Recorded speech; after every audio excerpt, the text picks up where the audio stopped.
શું કહેશો કાલે કઈ રીતની હડતાલ છે ને શેના માટે પાડવામાં આવી છે? બગસરા બંધનું એલાન છે કાલે, શું કહેશો? ચેમ્બર ઓફ કોમર્સ દ્વારા તમે જે એલાન આપેલ છે.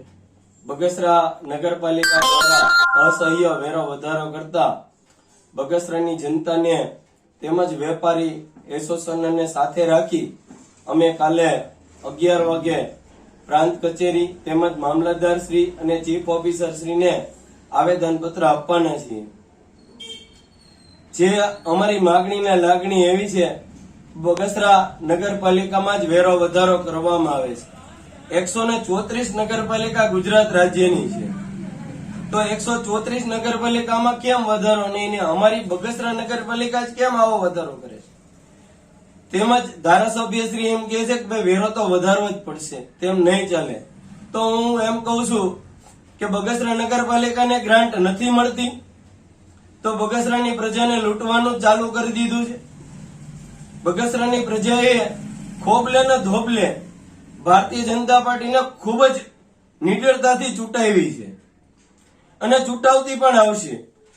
પણ આવું જ જો કરવામાં આવે તો લોકોની નારાજગી મોટી થતી જાય છે ભારતીય જનતા પાર્ટીની,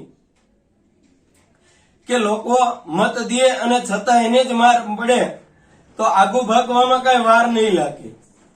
હું નરેન્દ્ર મોદી સાહેબને પણ વિનંતી કરું છું, ભારતીય જનતા પાર્ટીના અમારા હોનહાર એવા ઘનશ્યામભાઈ સાદરાણીને પણ વિનંતી કરું છું, તેમજ ગુજરાત રાજ્યના ભૂપેન્દ્રભાઈ પટેલને પણ વિનંતી કરું છું કે આ અમારી ઉપર આ વેરો જે ઠોકી બેસાડવાના નવા પ્રમુખ આવતા જ બનેલું છે તેને ફરી વખત ધ્યાને લેવામાં આવે અને આ અમારો વેરો જે વધારવાનો છે એ અમારી પાસેથી પરત લેવામાં આવે. બીજું કે હરેક ચૂંટણી વખતે ભારતીય જનતા પાર્ટી બગસરાના કાંઈક ને કાંઈક વાયદાઓ કરે છે. એક રિવરફ્રન્ટ નો વાયદો કરે છે, એક સારા રોડ નો વાયદો કરે છે, સારું એક ગાર્ડન નો વાયદો કરે છે. તો ક્યારે અમને આ સુવિધા મળશે? આ વેરો વધારો કરવામાંથી મળશે અમને? તો અમને કઈ વાંધો નથી, અમે તમારી હારે છે. પેલા અમને સુવિધા આપો ને પછી આ વેરો વધારો તો અમને કઈ વાંધો નથી, અમે પણ તમારી સાથે રહીશું. મારી તમને વિનંતી છે કે આવા ખોટા વાયદાઓ કરવાથી અમને બગસરાની પ્રજાને લૂંટવાનું બંધ કરો. ફરી વખત આવું લૂંટશો તો બગસરાની પ્રજાની નારાજગી તમારી સામે આંખે વળગશે. તો હું વિનંતી કરું છું કે જલ્દીથી જ આ વેરો નું ધ્યાને લેવામાં આવે એવી આપ સાહેબોને વિનંતી છે.